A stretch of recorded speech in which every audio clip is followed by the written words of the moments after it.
18절에서 23절.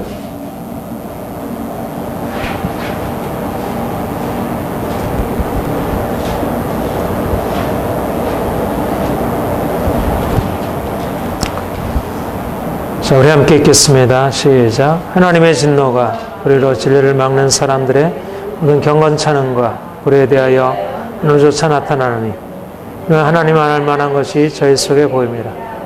하나님께서 이를 저에게 보이셨느니라.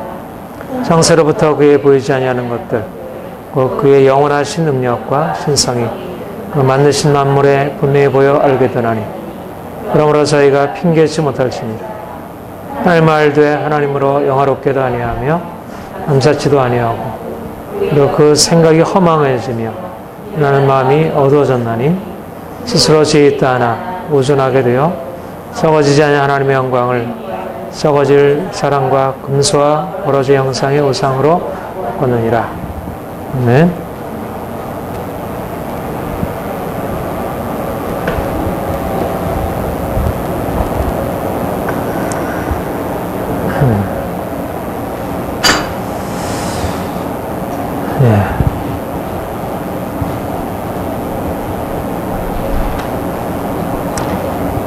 우리가 복음의 계시에 대해서 복음 안에 하나님의 의의 계시가 나타났고 믿음으로 구원에 이르게 된다는 것,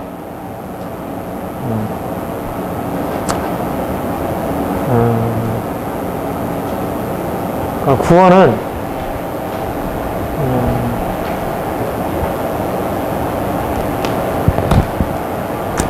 하나님께서 구원을 위해서 주신 방법이 복음이고요. 복음을 믿는 믿음,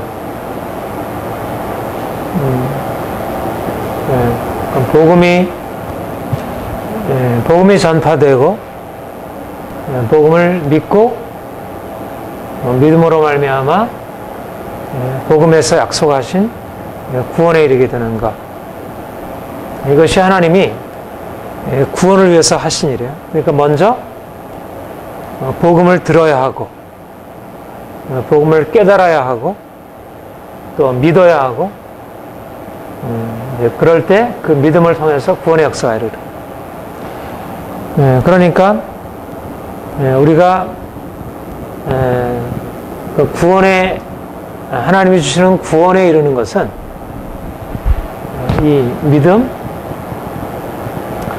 복음의 말씀을 믿는 믿음이 구원에 이르게 하는데 이 믿음이라고 하는 것은 곧 복음의 말씀을 이해하는 것, 복음의 말씀을 아는 것. 물론 믿음이라고 하는 것은 단순한 이해와 알만이 아니지만 거기 안에는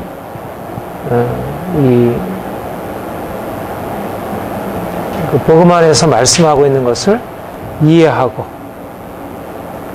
아는 것이 아주 핵심으로 들어있어요. 그러니까 복음은 뭘 말하고 있어요? 하나님이 예수 그리스도 안에서 우리를 어떻게 사랑하셨는지, 또 예수님이 어떻게 십자가를 지셨는지, 또 그 십자가로 말미암아 어떻게 죄의 문제가 해결이 되었는지, 그리고 그 십자가로 우리를 죄와 죽음에서 건져내서 어떠한 생명을 주셨는지. 다시 말하면 복음이라고 하는 것은 하나님이 하신 일, 우리가 받는 것, 이것을 말씀하고 그리고 이것을 깨닫는 것입니다. 다시 말하면 우리가 구원에 이르는 것은 하나님이 누구신지를 아는 것, 결국 복음의 핵심적인 내용은 하나님이 누구시고 그가 무엇을 하셨는지를 아는 것입니다. 그러니까 구원을 안다는, 우리가 구원에 이른다는 것은 하나님에 대해서 아는 것이라 할 수 있어요. 하나님이 누구신지. 하나님이 예수 그리스도 안에서 우리를 어떻게 사랑하셨고, 그가 어떻게 죄를 미워하시고, 또 그 죄로 인해서 하나님의 심판을 받은 우리에게 어떻게 그 죄로부터 우리를 건져내시는 그 능력을 나타내시는지를 아는 것입니다. 무슨 말을 하려고 하는 것이냐면요. 우리가 믿음으로 구원 얻는다고 할 때, 이 믿음이라고 하는 것은 결국 하나님이 누구시고 하나님이 무엇을 행하셨는지를 아는 것에 달려 있다는 것입니다. 하나님을 아는 것, 그것이 곧 구원에 이르는 것의 중심에 속해 있다. 그렇게 말할 수가 있습니다. 인생이 죄 가운데 있다는 게 뭐예요? 인생이 죄 가운데 있다는 것은 하나님을 떠나 있다는 것입니다. 다시 말하면 하나님을 잊어버린 것입니다. 하나님에 대한 지식을 잃어버린 것입니다. 그것이 바로 죄 가운데 있는 것입니다. 그리고 죄의 가장 근본적인 죄가 뭐냐면 하나님을 불순종하고 하나님을 섬기지 않는 것. 여기 18절에 하나님의 진노가 불의로 진리를 막는 사람들의 모든 경건찮음과 불의에 대하여 나타난다. 그렇게 되겠어요. 경건찮음 뭐고 불의는 뭐죠? 경건찮음, 불의 둘 다 죄악인데 경건찮음은 하나님께 대한 불신앙과 불순종, 그를 섬기지 않는 특별히 하나님과의 관계에서의 죄악이라 할 수 있어요. 불의라는 것은 그 하나님과의 관계에서 부터 그것을 뿌리로 한 열매들, 우리가 다른 사람을 미워하고 거짓말하고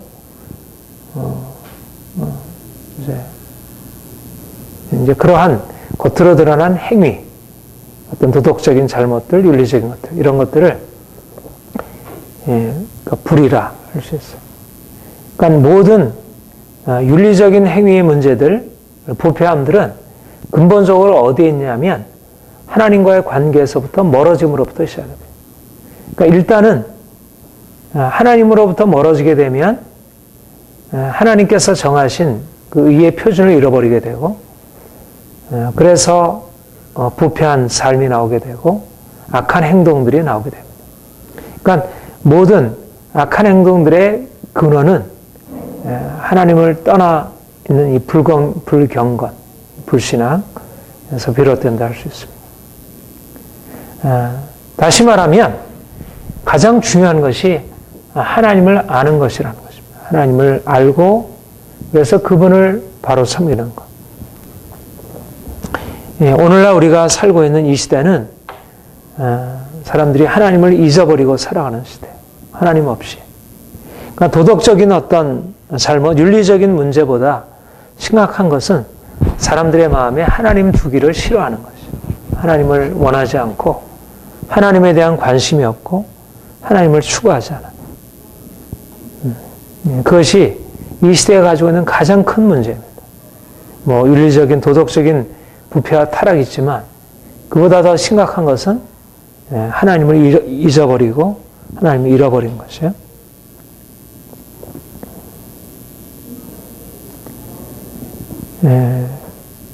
그러니까 우리가 참으로 하나님께 감사할 것은 다른 것보다 우리가 그 하나님을 알게 되었다는 것.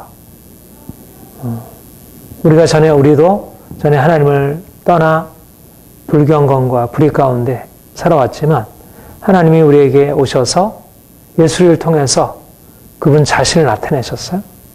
그러니까 우리가 복음의 계시에서 하나님의 의의 계시를 만난다고 할 때 하나님의 의의 계시라고 하는 것은 다름 아니라 하나님 자신을 우리에게 계시하시는 것이라 했어요. 그러니까 다른 어떤 결과들을 계시하기보다도 하나님 자신에 속한 것, 그분의 영광과 아름다움과 그로 말미암아 우리에게 주는 축복을 계시해 주십니다. 그분 자신을 주님께서 우리에게 열어주신 거죠. 이게 축복이에요. 그러니까 세상 사람들은 보이는 이 세상 속에서 살면서 하나님에 대해서 관심치 않아요. 개념치 않아요. 그런데 하나님이 우리에게 열어주신 것은 하나님 자신을 알게 하고 이제 그분을 섬기게 하신 거예요. 우리 자신과 우리 주변 세계를 넘어서 계신 그 하나님을 만나게 하고 그 하나님을 섬기게 한 거예요. 이게 복음 안에 나타난 하나님의 의의 계시의 핵심이에요. 복음 안에 하나님의 구원이 나타났대. 이 구원이라는 말은 앞에도 얘기했지만 이거는 계시라고 했어요. 의의 계시. 그러니까 이 구원이란 단지 우리가 인생의 고통과 어려움에서 벗어나는 게 구원이 아니고 여기서 구원이란 우리가 하나님을 만나서 알고 그분에 계신 그 영광의 차원으로 우리가 들어가는 것이라고 했어요. 계시라고 했어요. 계시. 그러니까 이 구원이란 사람들은 이해도 못하고 경험할 수는 더욱 없고 생각조차 하기 어려운 것이에요.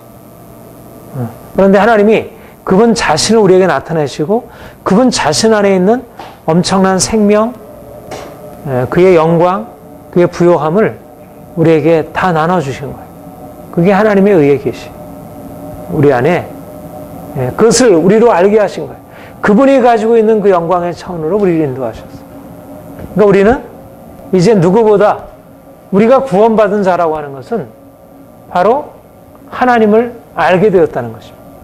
그러니까 여기서 우리가 하나님을 아는 것보다 이거는 더 분명하게 하나님 그분을 만나고 우리가 그 영광 안으로 들어가고, 그러니까 우리가 여기서 믿는 믿음이라고 할 때는 하나님이 이런 분이시구나. 하나님이 우리를 사랑하시는구나. 하나님이 그 하늘의 영광을 우리에게 주시려 하시는구나. 그런 것을 우리가 깨닫는 정도의 아니라면 구원이 우리에게 나타나고 우리가 그 구원의 영광에 들어가는, 그래서 진정한 하나님을 아는 알므로 들어가게 됩니다. 요한복음 17장 2절에 보면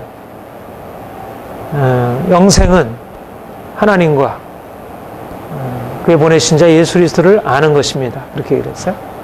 영생은 하나님을 아는 것이다. 우리가 하나님을 알고 그분과 함께 살아가는, 이게 우리의 구원.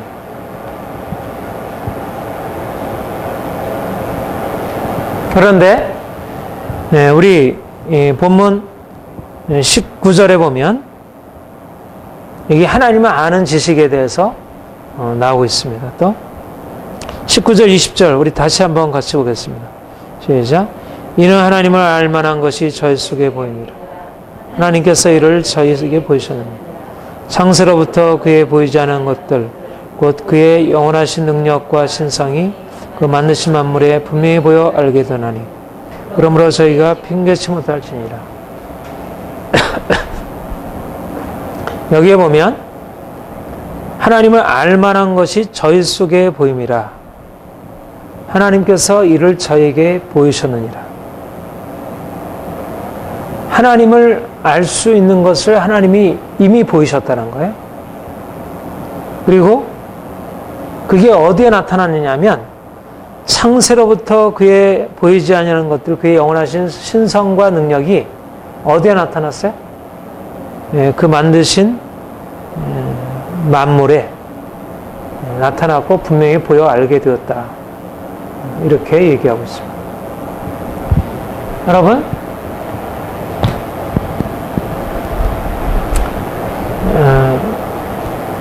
하나님께서 예수 그리스도를 통해서 구원을 이루시고 사도들에게 복음을 말씀하시고, 그래서 이제 하나님이 하신 이 위대한 구원의 역사, 이 구원의 역사를 선포하시기 시작하셨어요. 이것은 전혀 새로운 일입니다. 여기서 하나님이 하신 일은 이제까지 없었던 전혀 새로운 일이에요. 그리고 우리가 하나님을 믿는다고 할 때, 하나님을 안다고 할 때 어떤 하나님을 아는 것이냐면 바로 이 예수 그리스도의 십자가,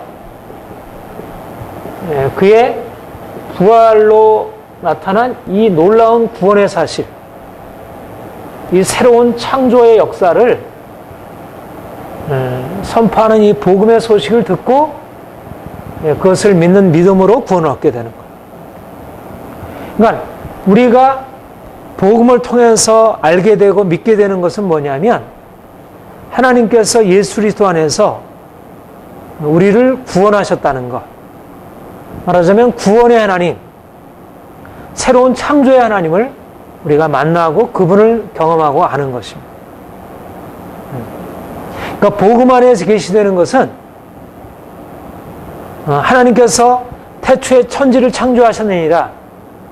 복음은 그것을 말씀하기보다 우리가 죄로 인해서 범죄함으로 하나님을 떠나서 결국 저주 아래 놓이게 되는데 하나님이 하늘에서 예수 그리스도를 보내시사 그를 십자가 죽게 하시고 그 피를 믿는 자마다 그 죽음에서 저주에서 건져내셨다.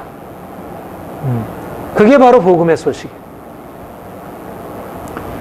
그런데 하나님이 이 복음으로 하나님의 이 놀라운 구원의 역사, 이런 새로운 창조의 역사를 나타내시기에 앞서서 먼저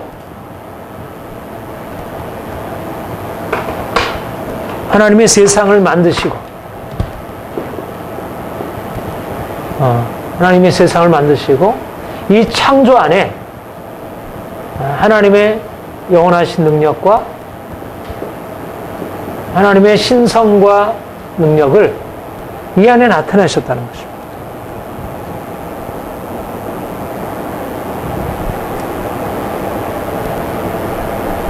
여러분, 복음 안에서 하나님께서 우리를 십자가로 말미암아 우리를 구원하셨다는 얘기와 하나님이 세상 만물을 창조하셨고 그 창조물 안에 자기 자신을 나타내셨다는 것은 같은 것이 아니에요. 같은 것이 아닙니다. 하나님이 해와 달과 별들과 나무와 꽃과 풀들과 그리고 짐승들과 새와 여러 물고기, 동물들 모든 것을 만드시고 하나님께서 그 모든 만드신 만물 안에 그분 자신을 나타내셨다는 것과 하나님이 이제 예수 그리스도를 통해서 구원을 이루시고 그것을 복음에서 선포하심으로 하나님에 대하여 우리에게 알리셨다는 것은 같은 알림이 아니에요. 이것은 똑같은 것이 아닙니다. 이것은 근본적으로 차원이 다른 것입니다. 이렇게 말할 수가 있어요. 하나님이 복음을 통해서 알리신 것은 이 창조 안에 하나님이 나타내신 것과는 비교할 수 없는 엄청난 영광을 직접적으로 계시하신 거예요. 그야말로 이것은 하나님의 직접적인 나타나심이에요. 그런데 하나님께서 이 영광의 계시, 이 의의 계시를 나타내시기 이전에 이미 하나님이 창조 안에 자기 자신을 계시하시기 시작하셨다. 나타내시기 시작했다는 거예요. 그가 만드신 만물 안에 하나님이 자기 자신을 드러내신 것이에요. 여러분,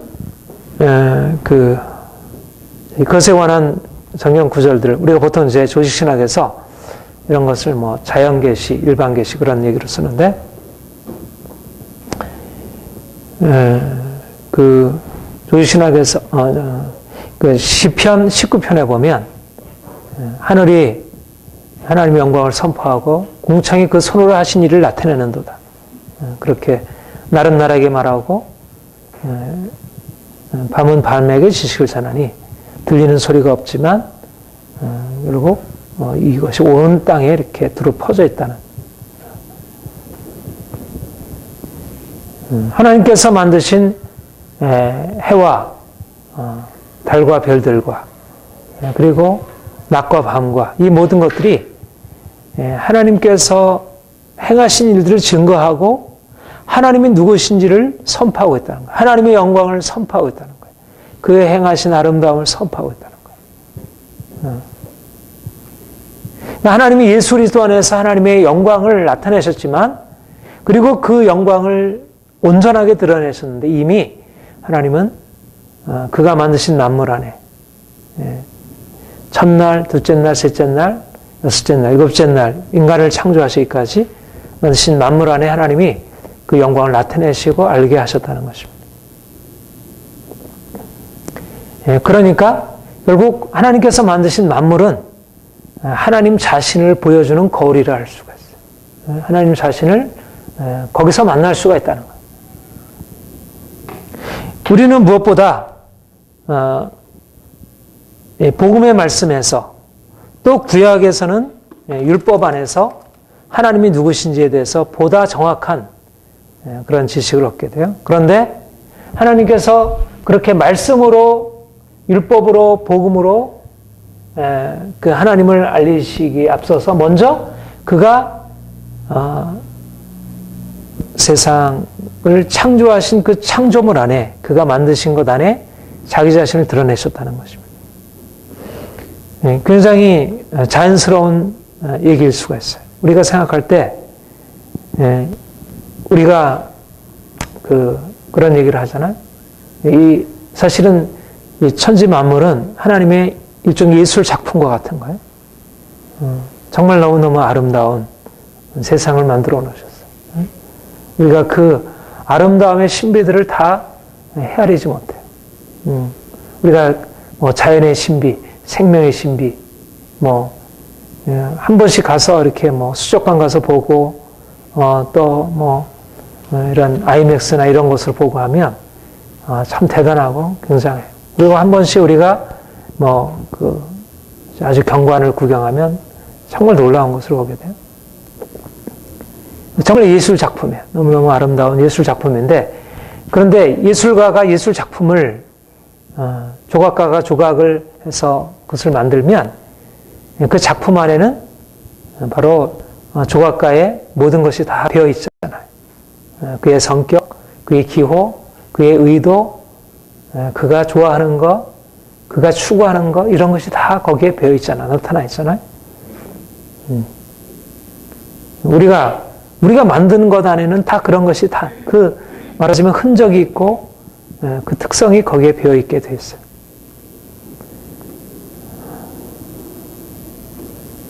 하나님께서 만드신 이 세상 만물 안에 하나님이 누구신지를 보게 되는 거예요. 요즘에 그 창조과학에 관한 이런 글들을 읽어보면 그런 얘기를 많이 해요.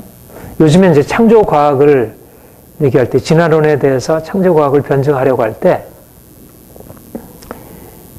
이제 고고학이라든가, 어떤 노아 홍수, 이런 것을 가지고도 하지만, 가장 이성적으로 이제 설득력 있는 변증이 이 지적 설계론이라는 거예요.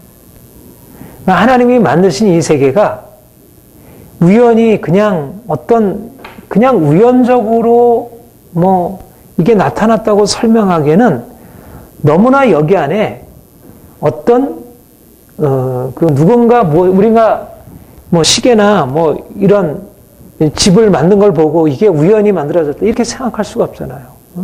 이건 누가 만든 어떤 의도가 있고 목적이 있다, 설계한 것이라 이렇게 생각하잖아요. 근데 자연이 그렇다는 거예요. 인간의 생명이 그렇고 우주가 너무나 정교하게 어떤 의도를 가지고 있는 설계되어 있는 거지, 이것을 그냥 우연히 그냥 뭐가 이렇게 조합되어서 어쩌다 보니까 이렇게 만들어진 것이라 그렇게 할 수가 없다는 거예요. 너무나 이렇게 아주 의도적이라는 거예요, 이 자연이. 그러니까 오늘날 이제 창조 과학은 말하자면 이제 로마서 1장 20절에 있는 이 말씀을 충실하게 사실은 드러내려고 하는 거예요. 하나님이 영원하신 순수한 능력이 그 만드신 만물에 분명히 보여 알게 된다는 거예요. 그러니까 너무나 이 정교한 이 세상을 보면서 이 세상이 가지고 있는 목적에 대하여 그 창조자 자신의 의도를 거기서 발견할 수 있다는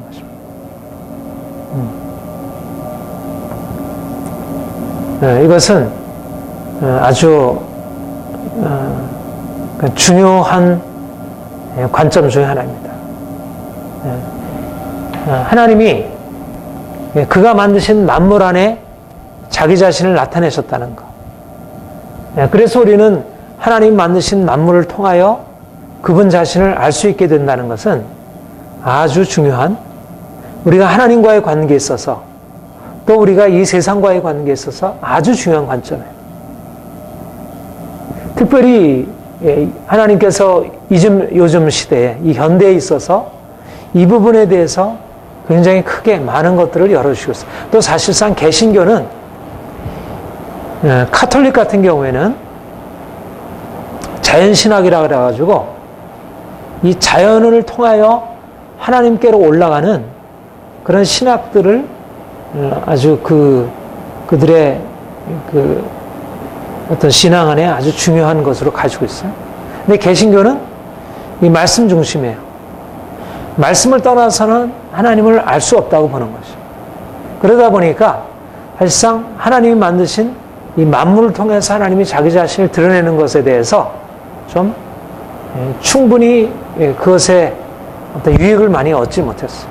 근데 하나님이 요즘에 우리 개신교 신학 안에서도 하나님이 그 만드신 만물 안에, 그 창조의 역사 안에 자신의 신성과 능력을 계시하시고 있다는 것에 대하여 새로운 통찰들이 많이 열리게 되고, 그래서 우리의 일상적인 삶 안에 또 자연 안에, 문화 안에, 그리고 역사 안에, 이런 영역 안에서 하나님이 일하시는 것에 대한 그런 감각들을 이렇게 이제 크게 개발하고, 그런 부분에 대한 관심들을, 그런 책들이 많이 일어나는 것을,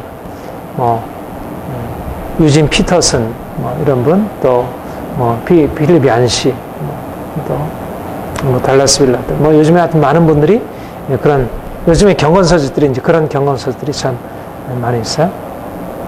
아무튼 중요한 것은 하나님이 자기 자신을 계시함에 있어서 먼저 그가 만드신 창조 안에 계시하셨고, 그리고 구약의 모세 율법을 통해서 하나님이 이 세상 만물에 창조하셨다는 사실들을 율법을 통해서 말씀하셨어요. 그러니까는 하나님의 창조의 역사가 먼저 있고, 율법은 하나님께서 창조하셨다는 사실들을 말씀으로 계시하시는 거예요. 이것은 실제적인 사건을 통해서 하나님이 계시하신 것이라면, 그 하나님이 창조하셨다는 사실을 말씀을 통해서 계시를 하신 거죠. 그러니까 만약 하나님이 창조하신 사실이 없으면 이 말씀이 있을 수 없잖아요. 근데 또 이 말씀이 없으면 하나님께서 창조하셨다는 사실을 잃어버리게 돼요. 이 본문에서 말씀하는 대로 하나님께서 이미 창조하셔서 그 만물 안에 나타내셨지만, 사람들은 이런 하나님에 대한 지식을 왜곡하고 잃어버리게 되었다고 얘기를 해요. 하나님께서 이 만물 안에 하나님의 영광을 나타내셨지만 사람들의 지각이 어두워져서, 거기 21절에 그랬죠. 하나님을 알되 하나님으로 영화롭게 아니하고 감사치도 아니하고 오히려 그 생각이 허망해지고 미련한 마음이 어두워졌나니 스스로 지혜떠나 하나 우존하게 되어. 그러니까 원래는 하나님이 만드신 만물 안에 하나님의 영광이 크게 반사되고 있는 것을 사람들이 알 수 있도록 되어진 거예요. 원래는. 그런데 사람들의 눈이 점점 죄로 인해서 어두워져서 하나님께 대하여 알고 그 만물을 통해서 하나님을 경배하고 섬겨야 되는데, 그들의 눈이 어두워져서 하나님을 섬기는 것이 아니라 오히려 피조물을 섬기고 피조물을 마치 하나님처럼 그렇게 대하게 되었다는 거예요. 이것이 원래 하나님의 목적은 뭐예요? 하나님이 창조물을 통해서 그분 자신을 드러내시려고 하는데 목적이 있어요.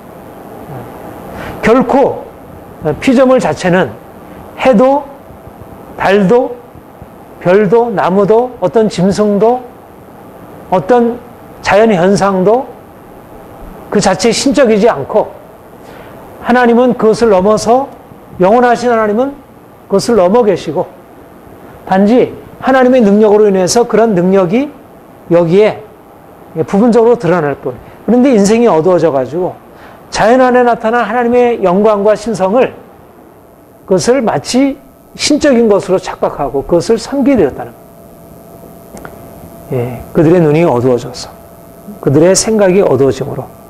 그래서 하나님이 하신 일이 뭐냐면 그래서 이 말씀을 통해서 이 창조 안에 하나님께서 행하신 일들을 보다 분명하게 말씀하기 시작한 거죠. 하나님이 누구시고 하나님이 창조하셨고 피조물은 결코 하나님과 혼동되어서는 안 된다는 사실을 율법에서 말씀하고 있는 거죠. 제1계명이 뭐예요? 다른 신들을 내 앞에 두지 말라. 그 다음에 2계명이 아무 형상이든지 만들어 숭배하지 말라. 하나님께서 창조주 하나님만 하나님이시고 모든 것은 다 썩어질 피조물에 불과하다는 사실을 하나님께서 알리셨어요. 원래 하나님이 먼저 창조를 통해서 하나님 자신을 알리셨지만 그들의 눈이 어두워져서 그 본래적인 기능을 할 수 없을 때 예수님께서 이제 하나님이 율법을 통해서 보다 분명하게 나타내시고 창조 안에서 하나님이 드러내시고자 하는 그런 뜻을 알리시기 시작한 것입니다. 그래서 하나님께서 창조를 통해서 행하시고자 하는 그 본래적인 목적인 하나님을 예배하고 하나님을 섬기는 것으로 사람들을 끌어가고 그래서 이제 시편과 같이 시편 19편이나 시편 8편이나 이런 것 같이 하나님께서 이 세상을 만드셨고 이 세상 속에서 자연을 경배하고 숭배하는 게 아니라 그것을 만드신 하나님을 섬기고 하나님을 영화롭게 하도록. 여러분, 하나님이 이제 이 율법을 통해서 그리고 특별히 복음을 통해서 창조의 어떤 본래적인 목적을 드러내시고 계시하시려고 하는 거죠. 창조의 본래적인 목적은 뭐냐면 창조 자체를 위한 것이 아니라 그것을 통해서 하나님의 영광을 나타내시고 하나님의 영광을 나타내고 하나님의 영광을 나타내심으로 그분이 영광을 받으시는 거예요. 해의 존재 목적, 달의 존재 목적, 나무들의 존재 목적, 꽃의 존재 목적은 하나님의 영광을 받으시는 거예요. 근데 하나님은 어떻게 영광을 받으실까요? 성경에 보면 나무들도 하나님을 찬양한다 그랬어요. 나무들도. 산들도 하나님을 찬양한다 그랬어요. 그렇죠? 산들이 손뼉을 친다 그랬어요. 산들이. 이 말이 비유인지 이 말이 실질적인지 그거는 잘 모르겠어요. 그런데 어떤 의미에서 실질적으로 하나님이 어떤 나무의 그 어떤 일종의 우리가 찬양이라 할 수 있는 유사한 형태의 어떤 그 찬양을 받지 않는가 그렇게 생각을 해요. 일종의 동물들조차도 당나귀가 얘기를 했다 그랬어요. 당나귀가 말을 했다. 그러니까 당나귀 안에도 의식이 있는 거예요. 어느 정도의 의식이 있는 거예요. 그런 의미에서 사실은 피조물들도 하나님을 찬양할 수 있는 거예요. 인간 다른 피조물들도. 그러니까 이런 방식으로 하나님께서 다른 피조물들을 통해서 찬양을 받고 경배를 받을 수 있어요. 그러나 사실은 하나님이 다른 피조물을 통해서 피조물을 만드시고 그 영광을 나타내심으로 영광을 받으시는 것은 직접적으로 피조물이 하나님께 찬양하고 경배하고 영광을 돌려드림을 통해서기보다는 무엇을 통해서냐면 우리가 피조물을 통하여 하나님의 영광을 거기서 보는 거죠. 우리가 피조물 안에서 하나님의 영광을 보고 피조물을 통해서 빛나는 그 영광을 하나님께 찬양함으로 하나님이 창조 안에 창조를 통해서 이루고자 하는 하나님의 목적을 이루어가는 거죠. 그러니까 하나님이 아름다운 꽃을 만드시고 또 아름다운 해를 만드시고 그 눈과 겨울과 여름과 가을과 봄과 이 아름다운 사계절을 만드셔서 이 순환을 하게 하심으로 일단 우리에게 즐거움이 있잖아요. 하나님의 목적 안에 우리의 즐거움, 우리의 행복, 우리의 유익을 도모하셨어요. 분명히 이 하나님께서 이제 그 창조과학에서 이 우주를 설계하셨다고 했을 때 이 직접 하나님의 그 어떤 설계자로서 이 설계하셨다고 할 때 그 설계의 목표가 뭐냐고 했을 때 상당히 인간을 위한 것으로 이 우주는 상당히 인간 중심적인 인간을 상당히 중심으로 둔 그런 설계라고 하는 것을 얘기를 해요. 생명도 그렇고 많은 자연현상들도 상당히 인간을 위해서 존재하는 동물들, 곤충들, 자연현상이 굉장히 인간을 위해서 존재하는 것으로 그렇게. 그러니까 분명한 것은 하나님이 이 창조 안에 인간을 사랑하시는 그런 증거들이 있어요. 인간을 위한 것들이 분명해요. 인간의 행복이 하나님의 창조 목적 중에 한 중요한 일부라 할 수가 있습니다. 그러나 그보다 더 중요한 존재 목적은 뭐냐면 하나님께서 창조하신 그 만물을 통해서 인간이 그 안에서 하나님의 영광을 발견하고 하나님의 지혜를 발견하고 하나님의 선하심을 발견하고 하나님의 능력을 발견하고 그 안에 하나님의 영광을 발견하고 하나님의 목적을 발견하고 하나님께 영광을 돌려드리는 거예요. 해를 만드신 하나님, 달을 만드신 하나님, 꽃을 만드신 하나님, 사람을 만드신 하나님, 인간의 역사를 주장하신 그 하나님을 찬양하고 그분을 높여드리는 거예요. 그분의 권세와 위엄을 높여드리는 거예요. 그것을 통해서 하나님이 영광을 받으시는 거죠. 이것이 하나님이 창조를 통해서 나타내시려는 거죠. 그러니까 창조 안에 하나님의 영광이 드러나 있어요. 하나님의 지혜가 나타나 있어요. 조금만 살펴보면 거기 안에 놀라운 하나님의 솜씨가 드러나 있어요. 그런데 사람들이 그것을 제대로 깨닫지 못하고 하나님께 돌려드려야 할 것을 하나님께 돌려드리지 않고 자연 자체에 돌려주거나 그렇게 되면 우상숭배, 미신 또는 이런 잘못된 이교들이 생겨나게 돼요. 그리고 그것을 인간에게 돌리는 오늘날처럼 오늘날에는 어때요? 오늘날에는 사람들이 이제 자연 법칙을 발견하면서 인간이 마치 자연을 창조한 것이 난 됐냐? 그리고 인간은 자연 법칙을 발견했기 때문에 이제는 자연을 마음대로 조작할 수 있는 것처럼 그렇게 생각을 하기 시작해요. 그리고 인간이 마치 이 우주의 주인, 이 자연의 정복자이고 주인이 될 수 있는 것처럼 그렇게 생각해요. 그런데 하나님은 그와 같은 목적이 아니라 하나님 자신의 영광을 위해서 이 세상을 만드셨고 우리가 결국 자연 안에서 하나님의 영광을 보고 그 하나님의 영광을 찬양해 드릴 때 하나님이 거기서 영광을 받으시는 것입니다.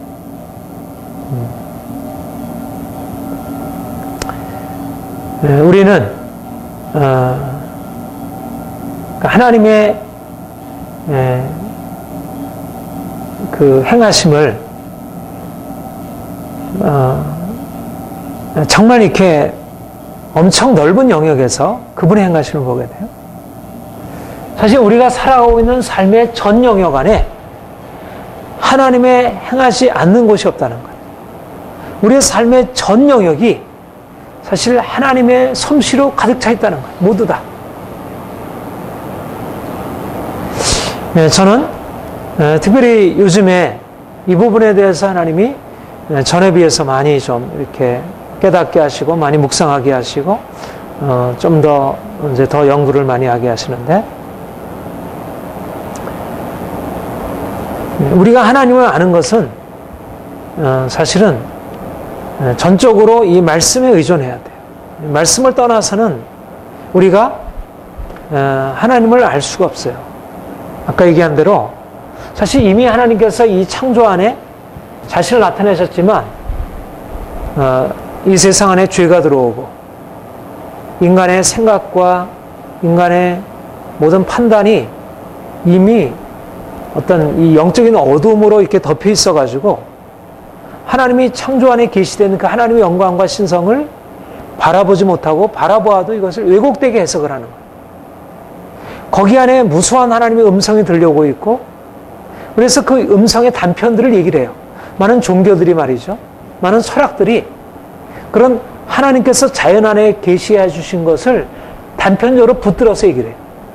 예를 들면 내가 오늘도 뭐 헤겔이라든가 막스라든가 이런 사람들의 철학을, 이런 사람들의 사상에 대해서 오늘도 같이 공부를 하고 왔는데, 뭐 이런 뭐 막스나 헤겔 같은 사람들을, 이 사상가들은 굉장히 그 현상을 굉장히 깊이 있게 봐요.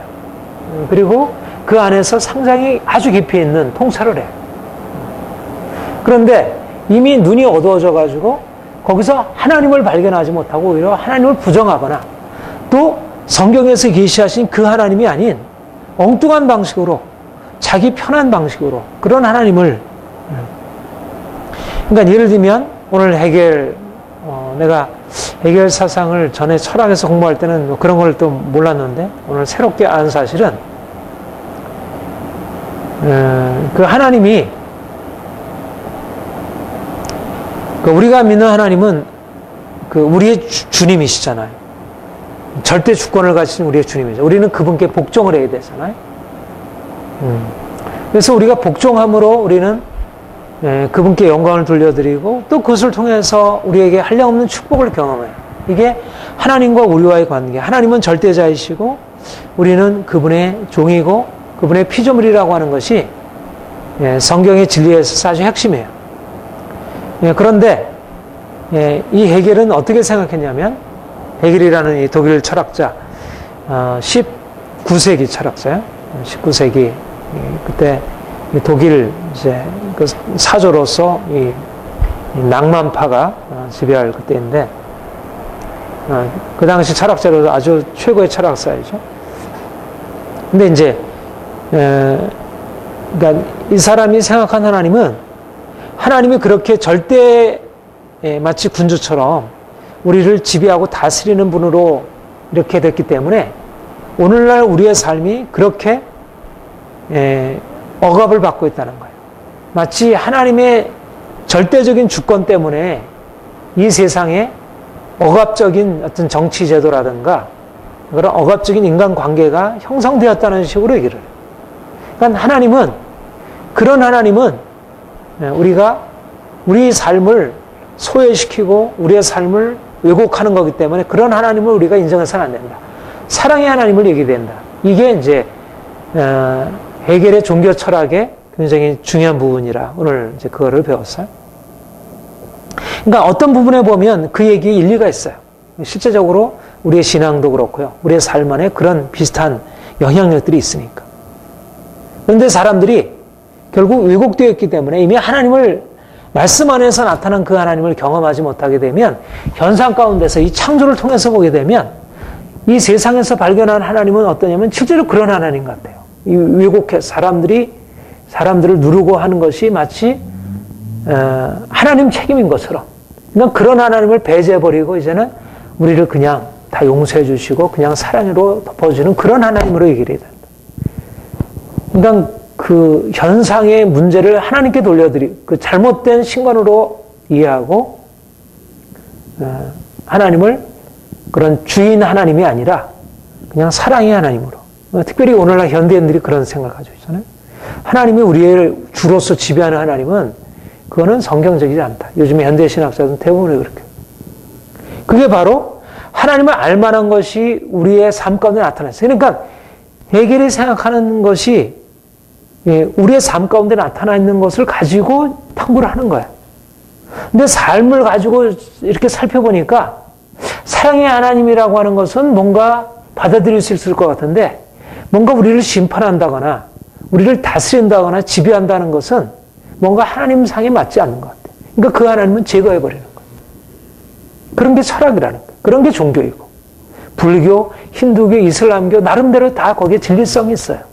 이슬람교도 이슬람교 나름대로 진리성이 있고, 힌두교도 힌두교 나름대로 진리성이 있어요. 그렇지 않으면 어떻게 그 많은 사람들이 거기에 이렇게 따라가겠어요. 그러니까 하나님을 알만한 것이 거기에 비춰지고 있는 거예요. 그러나 말씀을 떠나 있음으로 해서 그들이 하나님을 오히려 왜곡하고 그것에 따라서 삶도 왜곡하게 되는 거예요. 그래서 우리는 말씀의 빛 가운데 서야 돼요. 그러니까 칼빈이 그 기독교 강의 1권에 보면 하나님이 일반 계시를 나타내셨다는 것입니다. 이미. 그래서 사람들이 종교성이 있고 하는 것은 다 하나님이 나타내신 것 때문에 그렇다는 거예요. 그러나 이미 사람들이 죄로 인해서 전적으로 부패했고 눈이 어두워졌기 때문에 성경이라는 안경을 쓰기 전까지는 하나님이 만드신 만물 안에 분명히 보여 알게 되는 것을 사람들이 그것을 통해서 직접 나갈 수 없다는 거예요. 말하자면 자연 계시를 통해서 일반 계시를 통해서 하나님께 직접 이룰 수 있는 어떤 사람도 존재하지 않는다는 거예요. 성경을 통해서 또 성령을 통해서 중생한 사람만이 성경의 빛 가운데서 복음의 빛 가운데서 자연 안에 나타나신 하나님의 영광을 보고 하나님을 섬길 수 있지 자연으로부터 직접 들어가서는 하나님을 발견할 수 없다는 거예요.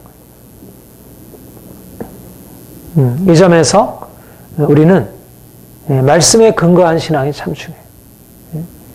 말씀으로부터 신앙. 그러니까 개신교가 그래도 이 점에서는 아주 강한 관점을 가지고 있고 무엇보다도 우리가 이 말씀을 통해서 시작하고 말씀으로부터 시작해서 항상 말씀에 비추어서 생각하고 판단하는 것은 너무나 귀한 일입니다. 그런데 이제 이렇게 생각할 수 있어요. 하나님은 먼저 창조 안에 자신을 계시하시고 그 다음에 율법을 통해서 좀 더 밝혀내시고 복음 안에서는 더 크고 밝은 빛으로 계셨어요. 이게 단계적으로 점점 희미한 빛이 점점 더 크게 밝아졌어요. 근데 우리 편에서 생각하면 어디로 거슬러 가게 되냐면 먼저 우리는 복음을 통해서 하나님을 알게 되고 그 다음에 율법의 의미를 깨닫고 그리고 창조의 계시 안에 나타난 하나님을 분명히 보고 알게 돼요. 거꾸로 거슬러 가세요. 무슨 말인지 이해가 돼요? 그러니까 하나님은 순서로서는 창조로부터 시작을 하셨지만 창조로부터 직접적으로 나가기보다 우리는 말씀을 통해서 분명한 계시를 가지고 율법을 좀 더 분명하게 이해하고 또 율법 안에서 분명한 이해를 가지고 창조를 이렇게 분명하게 이해할 수가 있습니다. 그러니까 무엇이 중요하냐면 이게 말할 수 있어요. 우리 이제 하나님이 이 예수 그리스도 안에서 이 복음의 계시만큼 분명하게 하나님에 대해서 예시해 준 것. 이거는 완벽한 하나님 자신의 계시예요. 그러나 하나님이 우리를 이 복음의 계시를 드러내는 데 있어서 우리를 어디로 인도하냐면 복음의 계시 안에 나타난 이 모든 것들을 하나님이 먼저 여기서 그림자로 이미 여기서 나타내셨고 그리고 여기 안에 계시된 것이 이것을 통해서 더 분명하게 확정이 된다는 거예요. 네, 좀 무슨 말인지 조금 어렵죠? 네. 하나님이 이제 예를 들면 예수 그리스도 안에서 놀라운 사랑을 나타내셨어요. 우리가 예수님의 사랑을 어떻게 발견할 수 있을까요? 어떻게 이해하고 설명할 수 있을까요? 만약 우리 안에 어려서부터 엄마 아빠의 사랑이 우리에게 그런 경험이 전혀 없었다면 하나님 아버지가 나를 사랑하시고 예수님이 나를 위해서 십자가 지셔서 나 같은 죄인을 살리셨다는 사실들에 대해서 우리가 이해할 수가 있을까요? 없을까요? 우리가 엄마 아빠의 사랑의 경험이 없었다면 그리고 성장하면서 여러 인간관계 속에서 얻는 그런 경험이 없었다면 하나님이 나를 사랑하신다는 사실을 이해할 수가 있어요? 없어요? 네, 없겠죠? 아무런 사랑의 경험도 없는 사람이 하나님이 너를 사랑해. 너를 위해서 죽었어. 그리고 너를 그대로 용납해. 그 말 자체가 이야기한 거잖아요.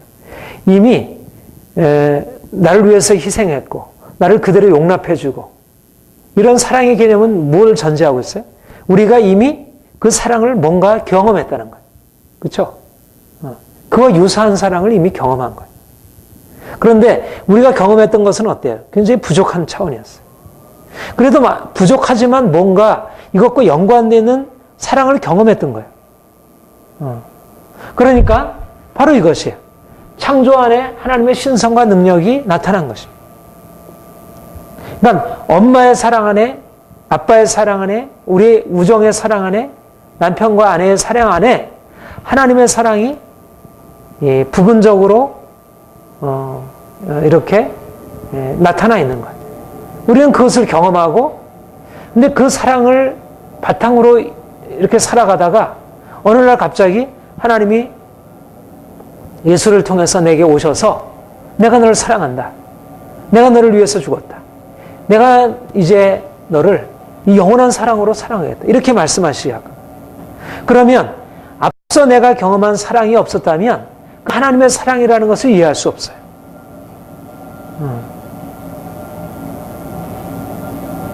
그런데 이제 하나님의 사랑을, 내가 하나님의 사랑을 경험한 이후에 내가 경험한 엄마 아빠의 사랑이 하나님의 사랑을 어떻게 보여주는지를 또 새롭게 발견하게 돼요. 그러니까 내가 그냥 엄마 아빠의 사랑으로만 보는 게 아니라 그 안에서 하나님의 사랑이 반사되고 있음을 보게 돼요. 무슨 말인지 이해되세요? 첫 번째는 인간적인 자연적인 사랑을 경험했어요. 그리고 주님께서 찾아와서 저 신적인 사랑을 내게 베풀어 주셨어요. 더 높은 차원이 내게 열려진 것입니다.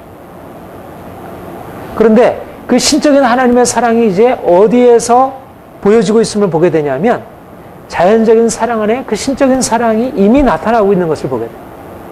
그러니까 나는 자연적인 사랑을 보는 것만이 아니고 거기서 자연적인 사랑 안에도 하나님의 사랑이 들어있음을 보게 되는 거죠. 그러면서 우리가 이제는 인간적이고 자연적인 것조차도 그 안에 하나님의 손길과 하나님의 사랑이 담겨 있음을 보게 돼요. 그냥 인간적인 게 아니고, 그냥 자연적인 것이 아니고.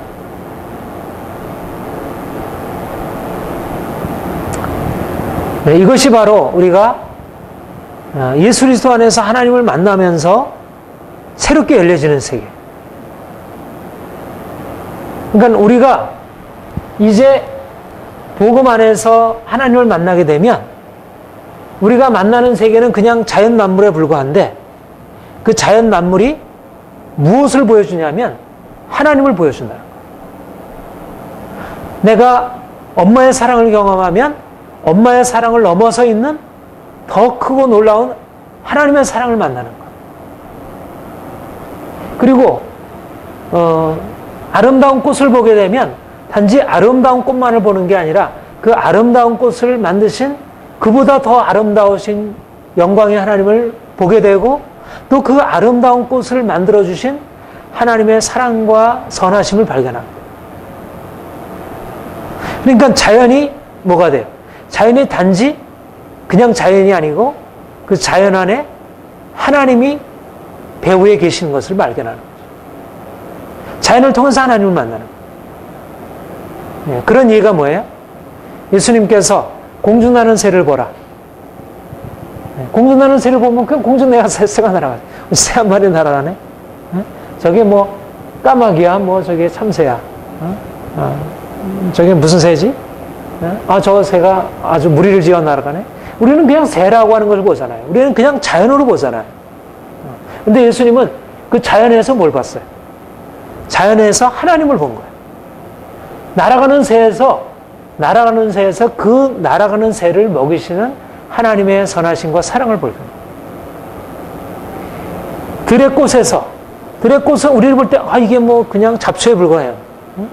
이거는 뭐 예쁘네. 이게 뭐, 이거는 시들었네. 그냥 생물학적으로, 또 뭐, 어떤 미학적으로, 그냥 경험적으로, 그냥 농부의 시각으로, 뭐 그렇게 보게. 그런데 그 자라나는 식물 안에서 그냥 자라나는 식물을 보는 게 아니고 그 식물을 만드신 하나님, 그 식물을 키우신 하나님, 그 하나님의 선하심과 하나님의 세심한 배려를 보는 것. 그러니까 자연이 우리가 일반적으로 알고 있는 우리의 경험 속에서 내게 얼마나 이게 유익한가, 또 이게 뭐 객관적으로 이게 과학적으로 어떤가, 우리의 어떤 우리의 유용성이나 우리의 어떤 목적이나 또는 어떤 학문적인 관심이나 이런 대상으로 그것을 바라보는 게 아니고 또 뭐 예술 대상으로 바라보는 게 아니고 결국 그런 각도로도 바라보지만 그것을 넘어서서 그것을 만드신 그 하나님, 그 하나님의 솜씨와 그분의 성품과 그분의 의도와 목적을 바라보는 거예요. 그리고 그것이 궁극적으로 하나님께 돌려질 영광을 보는 거예요. 그러니까 자연을 보면서 거기서 우리는 자연을 그냥 찬양하는 게 아니고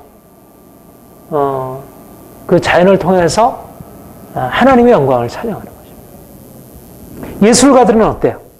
꽃을 보면서 거기서 아름다운 여인을 보잖아요. 꽃에서. 예술가들은 시냇물을 보면서 그 시냇물 안에서 아주 이렇게 복잡한 전신세계를 보는 거예요. 종교인들 그렇게 보잖아요. 그러니까 뭔가 그보다 높은 하나의 자연 만물 속에서 정신세계를 보는 거예요. 그런 것이 이제 상상력이죠. 상상력이고 이제 그런 게 이제 시적인 세계, 예술가적인 세계. 그보다 더 높은 세계, 그보다 더 높은 차원의 것을 열어 보여주는 게 이제 예술가들이에요. 그런데 우리는 그 자연 만물에서 그보다 더 높은 궁극적으로 세상을 만드시고 세상을 주관하시는 그 하나님의 영광과 아름다우심과 그것을 바라보고 행하는 것입니다. 그렇게 되면 우리의 삶이 어떻겠습니까? 우리의 삶 전체가 하나님으로 충만한 거예요. 우리의 삶 전체. 우리의 삶 어느 것도 이런 만드신 만물도 이런 것들도 그런다 그러죠.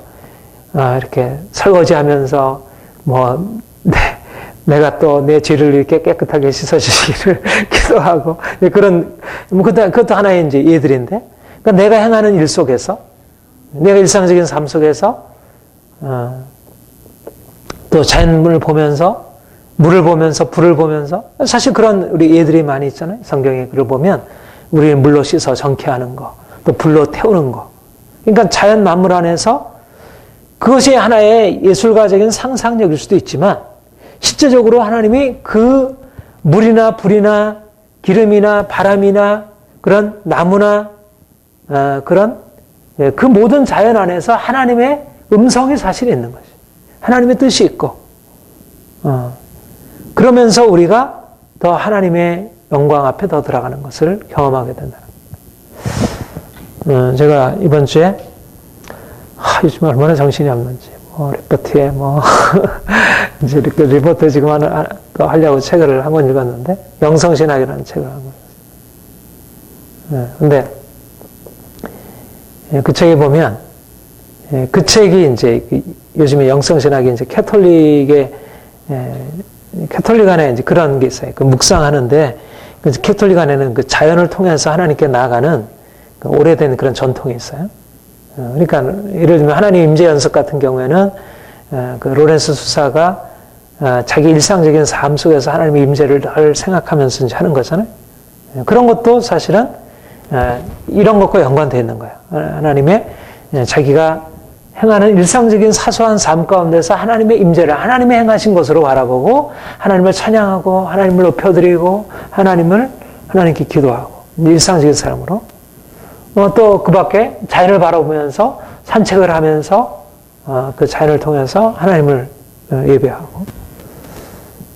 그러니까 사실은 우리가 하나님께 예배하고 하나님과 가까이 할 수 있는 것은 너무 많은 거예요. 근데 우리는 사실상 오늘날 예수 믿지 않는 사람들은 물론 하나님 자체가 아예 없고 모든 게 하나의 죽어있는 사물들에 불과한 거예요. 인간도 사물화되니까 지금은. 인간도 하나의 기가에 불과하고 물질에 불과하고 동물에 불과하고 그렇지 인간이 안에 인격이 아니잖아요. 인간 인격 자체가 무시되는 세상이니까 그러니까 하나님이 없어버리니까 인격조차도 이제 그렇게 돼버렸어요. 그런데 이제 믿지 않는 사람들은 그렇다 하더라도 믿는 사람들까지도 사실은 오늘날 하나님의 그 크심과 이것을 경험적으로 느끼지 못하는 거예요. 그리고 말씀 속에서 지식 가운데 이렇게 갇혀 있고 사실 말씀을 통해서도 정말 경험적으로 만나지 못하고 또 말씀 속에서는 어느 정도 경험적으로 느낀다 하더라도 그 말씀 속에서 경험하는 그 하나님이 우리의 삶 가운데 동일하게 자신을 나타내셨다는 사실은 별로 생각을 못하는 거예요. 그렇죠? 그러니까 일상적인 삶은 어때요? 하나님과 별로 크게 관계가 없는 거예요. 내가 일하는데, 내가 자연을 바라보는 데 있어서 그 가운데서 계신 하나님, 내가 그 가운데 하나님을 알만한 것이 나타나고 내가 자연을 보면서 하나님이 저렇게 자신을 나타내시는구나. 우리가 성경을 보면서 하나님을 우리가 알고 하나님을 찬양하고 하나님 묵상하고 감사하고 예배하듯이 우리가 자연을 보면서 자연을 묵상하고 그 가운데서 하나님 참 찬양합니다. 이렇게 하나. 근데 사실은 우리는 그것을 할 수 있고 그런 연습이 필요하다는 것이에요. 그런 부분에. 이 부분이 이제 우리가 이제 그 영성의 새로운 차원들이고 좀 더 넓은 지평들이에요. 하나님이 우리를 그렇게 여러 가지로 많이 열어주신 거예요. 그러니까 너무나 예수님께서 그래요. 공중나는 새를 보라. 사람들은 다 공중나는 새가 그냥 날아가네. 그냥 스쳐 지나가는 거죠. 그런데 공중나는 새에서 예수님은 하나님의 선하심과 그의 사랑을 보고 그분을 찬양하는 거예요. 지나가는, 그리고 그냥 일상적인 삶 가운데서 그 하나님의 비유를 읽는 거예요. 하나님이 행하시고 있는 것들의 비유를 읽는 거예요. 하나님의 진노도, 하나님의 사랑도, 하나님의 선하심도, 하나님의 행하심도 읽는 거예요. 그러니까 온통 이 세상은 신성으로 충만해 있는 거예요. 근데 신성으로 충만해 있는 게 오늘날 범신론자들이 인간도 신이고 자연도 신이고 그래서 네가 신이고 저 바로 신. 그러니까 신을 경외하라. 생명의 외경 이런 식의 관점이 아닌 거예요. 하나님과 이 세계는 분명히 다르죠. 그런 면에서 아주 분명히 달라요. 그러나 하나님이 이 자연 만물 안에, 역사 안에, 문화 안에, 인간 안에 자신을 나타내셨다는 그 사실로 인해서 우리는 이 자연을 넘어서서 넘어서 계신 그 하나님, 내가 작품을 보고 그 작품을 넘어서 계신 그 하나님을 찾아간다는 거예요. 작품을 볼 뿐만 아니라 작품 안에 나타나 있는 예술가를 발견하는 거예요. 내가 소설을 읽으면 소설의 작중 인물들의 어떤 스토리도 보지만 작중 소설 인물을 통해서 말하고자 하는 그 저자의 의도를 우리가 찾잖아요. 저자의 의도. 마찬가지로 하나님께서 이 세상 만물을 지으시고 그가 무엇인가 하시려고 하는 그분의 말씀과 뜻을 거기서 캐치해서 그분과 대화를 하는 것입니다. 그러니까 자연과 대화를 하는 게 아니고 꽃과 대화를 하는 게 아니라 어떤 자연 그 자체를 우리가 상대하는 게 아니고 자연을 통해서 우리에게 다가오신 하나님을 만나고 그 하나님을 알고 더 하나님을 예배하고 섬기고 그 하나님을 더 풍성하게 경험하고 그 하나님과 함께 살아가는 거죠. 그렇게 될 때 좀 더 우리의 삶이 전체적으로 하나님의 임재 안에서 살아갈 수 있게 돼요. 본래적인 목적, 하나님을 영화롭게 하고 하나님을 영화롭게 하는 게 본래적인 목적이에요. 하나님께 감사하는 것이 본래적인 목적인데 사람들이 결국 하나님이 지으신 만물을 보고서도 하나님께 감사를 하는 게 아니고 그냥 이게 좋은 거네. 그러니까 너무 요즘에는 그야말로 소유, 얼마나 많이 가졌느냐.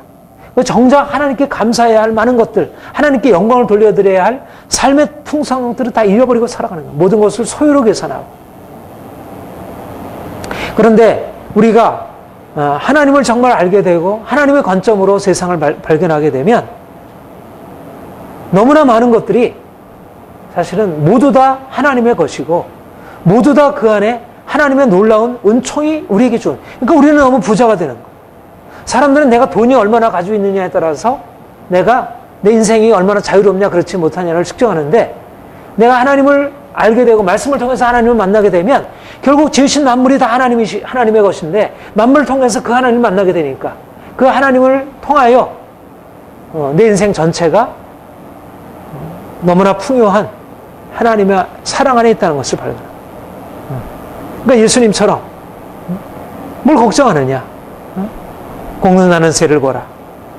들의 백합화를 보라.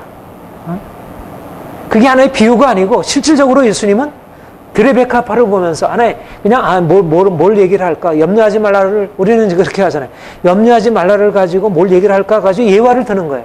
근데 그런 예화가 우리가 나오겠어요? 안 나오는 거예요. 그런 예화. 근데 그런 예화가 어떻게 나오냐면 예수님은 공중나는 새를 보라 볼 때 그 하나님의 선하심으로 바라본 거예요. 그 안에서 하나님의 선하심을 읽은 거예요. 들의 백합화를 볼 때 하나님의 아름다우심을 거기서 본 거예요.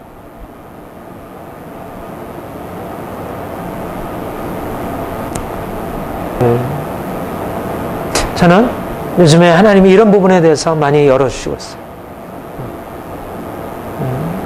얼마나 하나님이 부여하시고 하나님이 우리 인생 가득한지, 하나님이 우리 인생에 가득, 그야말로 좀 이 표현이 이상하지만 널려 있는데, 하나님의 그 풍성하심이 우리 주위에 널려 있는데, 우리는 내가 가지고 있는 게 이게 돈이 주머니에 얼마나 있느냐, 여기에 따라서 내 인생이 뭐 나아졌다가 못해졌다 그렇게 생각하는 거예요. 모든 게 하나님의 풍성하심에 있는데, 만유가 그의 것이고 그것이 다 우리의 것인데, 우리가 걱정 근심할 게 아닌 거죠. 그렇죠? 돈이 없는 게 뭐가 문제가 되겠어? 성전 이정 생각하면서 인자는 머리 둘 것도 없다 그랬습니다. 그런데 예수님은 모든 만물이 그의 것인 거예요. 실제적으로 그러고 보면 만왕의 왕이시고, 머리 둘 것도 없으신 분이지만 그분은 모든 만물을 다 그 아버지의 모든 것을 다 누리고 행하신 것이죠. 하늘과 땅에 있는 모든 권세가 그의 것이었어요. 그러니까 우리가 창조주 하나님을 알고, 우리가 구속주 예수 그리스도를 통해서 창조주가 하나님을 우리가 결국 여기서는 우리가 구원의 계시 안에서 뭘 만나게 되냐면 창조주 하나님 자신을 만나는 거예요. 그러면 하나님 자신을 만나게 되니까 이 창조 안에서 창조를 넘어서 창조주를 보게 되는 거예요. 우리 사람들은 창조주 하나님을 보지 못하니까 결국 이거밖에 못 보는 거예요. 아무리 봐야 이것을 만든 그분 자신은 안 보이는 거예요. 근데 우리는 이미 그분 자신을 알고서 이것을 보는 거죠. 그러니까 이후에 우리는 답을 가지고 보는 거예요. 아, 이게 어떻게 생길까? 세상 사람들은 그 답이 없이, 이게 뭐 이상한데, 이게 참 멋있는데, 이게 좋은데, 이게 문제인데, 이렇게 보는 거예요. 그런데 우리는 이미 나타난 현상의 배후에 있는 그 답을 알고 있는 거예요. 답을. 창조주 하나님, 심판의 하나님, 구속의 하나님을 알고 있는 거예요. 그러니까 모든 현상이 해석이 되고 이해가 되고 모든 현상 속에서 그 부요하심을 누리는 것입니다. 이게 믿음의 관점이에요.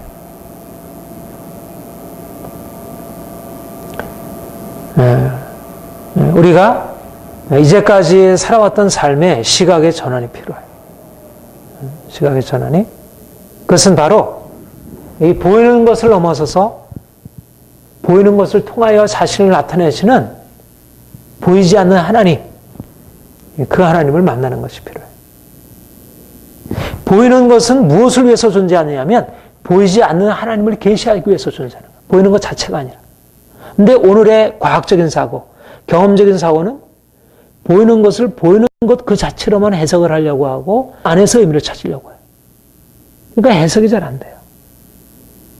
보이는 것은 보이는 것을 넘어서 계신 그분으로부터 생각을 해야지 해석이 되는데 그 하나님을 알지 못함으로 보이는 세계가 가려져 있는 것입니다. 그러니까 하나님도 모르고 보이는 세계조차도 제대로 해석을 못하는 거예요. 그래서 진화론이 나오고 그래서 공산주의가 나오고 그래서 인간의 삶이 이렇게 고통스러운 거예요. 하나님이 그 만드신 만물에 영원한 신성과 능력을 나타내셔서 그분 자신을 알게 하셨어요. 그러니까 자연을 누가 아는 사람이냐면 자연 만물을 통해서 그분을 만날 수 있는 사람이 하나님을 아는 사람. 근데 자연 만물을 보고서 그냥 자연현상으로 안다든가 그것은 인간의 어떤 유익을 위해서 존재하는 것으로 아는 사람은 아직 그 자연을 제대로 알지 못하는 거예요. 그 자연 안에 있는 본래적인 목적, 본래적인 핵심을 놓치고 있는 거죠. 그러니까 진정한 의미에서 우리 그리스도인들이야말로 사실은 모든 학문과 모든 철학과 모든 사상에 가장 깊은 곳을 가지고 시작할 수 있는 사람. 그리스도인들이.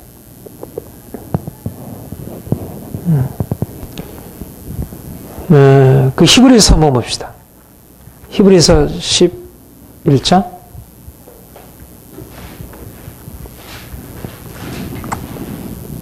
11장 3절. 같이 한번 읽어볼까요? 시작.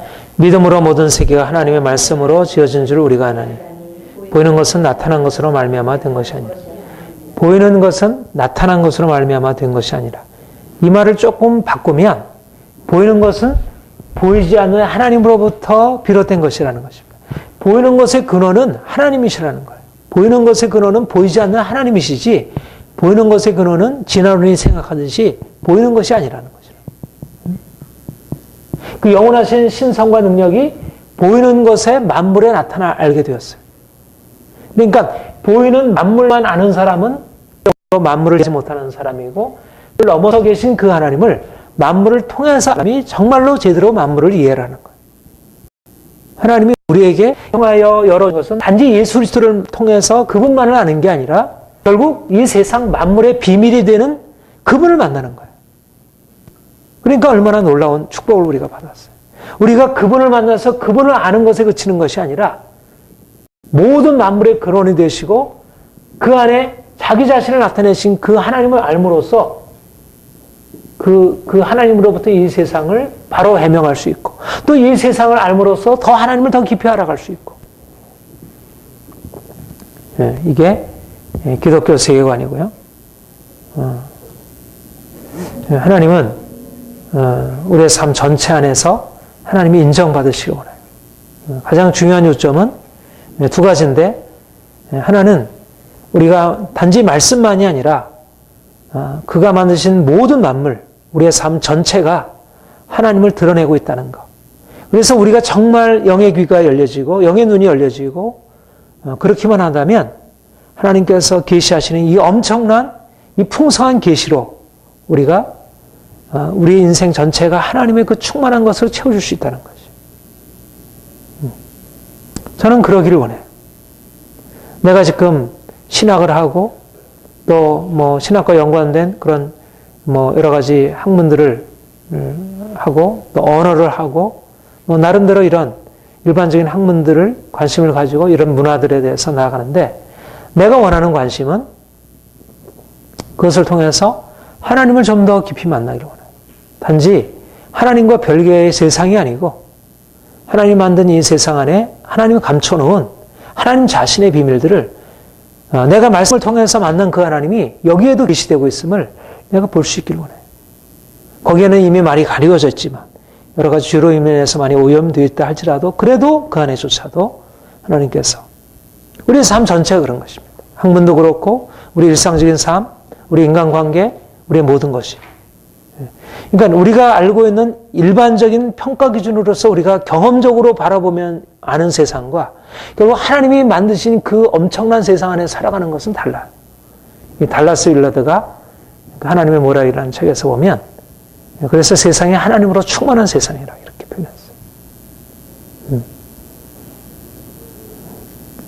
표현했어요. 그러니까 이 시각이 열리게 되면 우리가 이 땅의 삶에 있어서 너무나 많은 자유함이 주어지게 되고 너무나 많은 부여를 누릴 수가 있어요. 진정한 부여는 이러한 하나님을 아는 지식으로부터 비롯된다 할 수 있습니다. 그리고 우리가 이렇게 하나님을 만나서 할 때 하나님이 만드신 이 세계가 다 새롭게 조명이 되고 이 안에 정말 하나님이 정해놓은 너무나 많은 이 갈래들이 있는데 그 갈래들을 잘 찾아서 이 세계들을 바로 만들어갈 수 있어요. 이게 기독교 세계관의 비전이에요. 우리는 하나님이 지으신 세계를 하나님의 관점으로 이해하고 해석하고 그래서 그것들을 온전하게 세워가요. 여러 그 철학 사상들, 뭐 사회 정치 사상들 이런 데 보면 너무 왜곡이 되어 있어요. 그것들이 우리의 인간의 삶을 너무 파괴적으로 만들어요. 그런 사상들이 세워가는 게 아니라 너무 세워가는 부분도 있고. 그게 하나님을 떠나 있기 때문에 우리가 다음 시간에 보겠지만 하나님을 떠나 있음으로 인해서 얼마나 삶이 문제로 가득 차 있는지 모릅니다. 우리가 하나님을 안다는 것은 너무나 복된 일입니다. 우리가 말씀을 통해서 알고 또 자연 만물을 통해서 하나님을 알아가고